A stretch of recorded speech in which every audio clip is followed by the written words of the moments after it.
Hey there, I'm Josh, and if you join Parent University, I'll show you Twitter. I want to show you, as a teenager, how to set up Twitter to positively impact your Google results. We shot this video so that in about 15 minutes or less, you become an expert on all the different aspects of Twitter.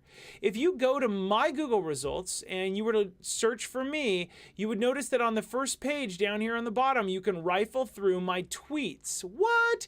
You can see my latest tweets, and we use that to your advantage. We show you why you need to be on Twitter. I don't want to be on Twitter, I don't have time for it. Well, you do a little bit because Google's asking you for it. Google's saying, we are giving you extra credit if you're on Twitter. Please do it.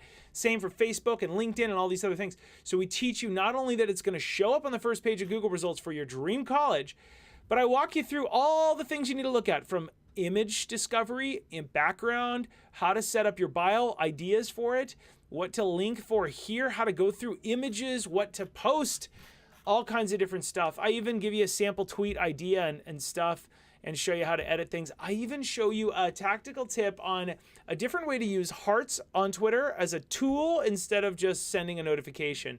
It's pretty cool. It's something I've only seen myself ever do. I've never seen somebody in the industry ever do it. We call it the like technique. It's a repository for positive comments. I show you it all. Join Parent University. I hope to see you in there. I'm so pumped to show you how I shine online and how you can do it as a teenager. I'll see you guys soon. Bye.